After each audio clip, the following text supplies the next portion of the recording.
നമസ്കാരം.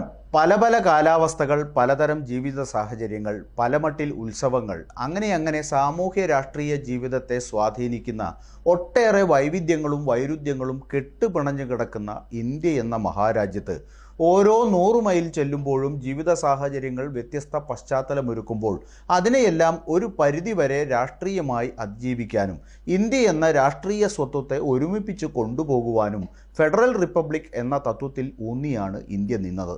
എന്നാൽ ഒരു രാജ്യം ഒരു നിയമം, ഒരു രാജ്യം ഒരു നികുതി, ഒരു രാജ്യം ഒരു ഭാഷ എന്നൊക്കെ പറയുന്ന കൂട്ടത്തിൽ ഒരു രാജ്യം ഒരു തെരഞ്ഞെടുപ്പ് എന്ന ആശയം മുന്നോട്ട് വെച്ച കേന്ദ്ര ഗവൺമെൻറ്റിൻ്റെ നിർദ്ദേശത്തെ ഉൾക്കൊള്ളാനാവില്ല എന്ന് പ്രഖ്യാപിച്ചിരിക്കുകയാണ് കോൺഗ്രസ് അധ്യക്ഷൻ മല്ലികാർജ്ജുൻ ഖാർഗെ. മുൻ രാഷ്ട്രപതി രാംനാഥ് കോവിന്ദ് അധ്യക്ഷനായി രൂപീകരിച്ച കമ്മീഷന്റെ നിർദ്ദേശം നിരസിച്ചുകൊണ്ട് കോൺഗ്രസ് അധ്യക്ഷൻ മല്ലികാർജ്ജുൻ ഖാർഗെ കോൺഗ്രസ് പാർട്ടിയുടെ നിലപാട് വ്യക്തമാക്കി. ലോക്സഭയിലേക്കും എല്ലാ സംസ്ഥാന നിയമസഭകളിലേക്കും ഒരേ സമയം തെരഞ്ഞെടുപ്പ് നടത്താനുള്ള നിർദ്ദേശം ഭരണഘടനയുടെ അടിസ്ഥാന തത്വങ്ങൾക്ക് വിരുദ്ധമാണ് എന്നാണ് ഖാർഗെ പറഞ്ഞത്. പാർലമെന്ററി സംവിധാനത്തിൽ അത്തരമൊരു സംവിധാനത്തിന് ദീർഘകാലം നിലനിൽക്കാൻ കഴിയില്ലെന്നും അദ്ദേഹം വ്യക്തമാക്കി. ജനുവരി 17-ന് പാനൽ സെക്രട്ടറി നിതൻ ചന്ദ്രയ്ക്ക് അയച്ച കത്തിൽ ശക്തമായ ജനാധിപത്യത്തിനായി ഈ ആശയം ഉപേക്ഷിക്കണമെന്നും മുൻ രാഷ്ട്രപതിയുടെ വ്യക്തിത്വവും ഓഫീസും ദുരുപയോഗം ചെയ്യാൻ അനുവദിക്കരുതെന്നും ഖാർഗെ ആവശ്യപ്പെട്ടു.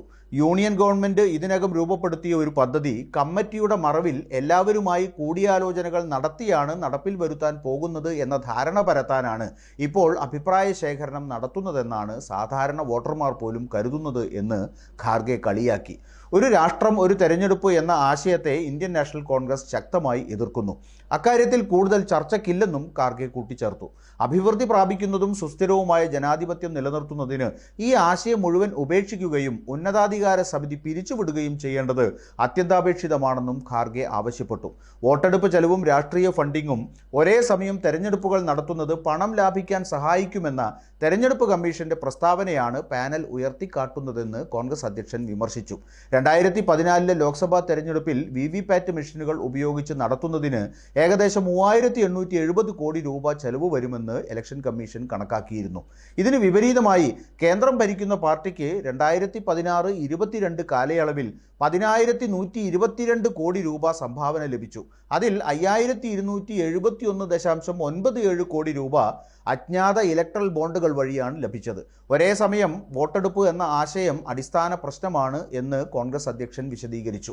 2024 ഒരേ സമയം തെരഞ്ഞെടുപ്പ് നടക്കുമെന്നും 2025 ഫെബ്രുവരിയിൽ കേന്ദ്ര സർക്കാർ പരാജയപ്പെടുകയും പ്രധാനമന്ത്രി പുതിയ തെരഞ്ഞെടുപ്പിന് ആഹ്വാനം ചെയ്യുകയും ചെയ്യുന്നുവെന്ന് കരുതുക.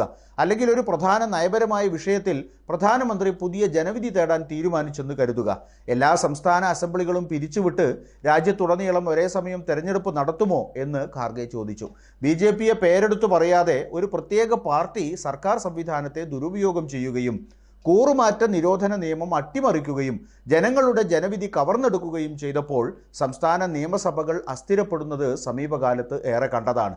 1951-52 ആദ്യ പാർലമെന്റ് തെരഞ്ഞെടുപ്പ് നടന്ന വേളയിൽ എല്ലാ സംസ്ഥാന നിയമസഭകളിലേക്കും തെരഞ്ഞെടുപ്പ് നടത്തി ആരംഭിച്ച രീതി തുടർന്നു പോകാൻ കഴിയാത്ത സാഹചര്യം വന്നതിനെ തുടർന്ന് തെരഞ്ഞെടുപ്പ് കമ്മീഷൻ തന്നെ അത് കൈയൊഴിഞ്ഞതാണെന്നും ഖാർഗെ ഓർമ്മിപ്പിച്ചു. തീർത്തും അപ്രായോഗികമായ ഒരു കാര്യം, പരീക്ഷിച്ച് പരാജയപ്പെട്ട ഒരു കാര്യം വീണ്ടും കെട്ടിയെഴുന്നള്ളിക്കുന്നതിലൂടെ BJP ലക്ഷ്യം വെക്കുന്നത് ഇപ്പോൾ ഇതര പാർട്ടികൾ ഭരിക്കുന്ന സംസ്ഥാന ഭരണകൂടങ്ങൾ പിരിച്ചുവിട്ട് തെരഞ്ഞെടുപ്പ് നടത്തി കൂടുതൽ സംസ്ഥാനങ്ങളിൽ അധികാരത്തിൽ വരാനാവുമോ എന്ന ദുഷ്ടലാക്കാണ് എന്ന് ആർക്കാണ് മനസ്സിലാകാത്തത്?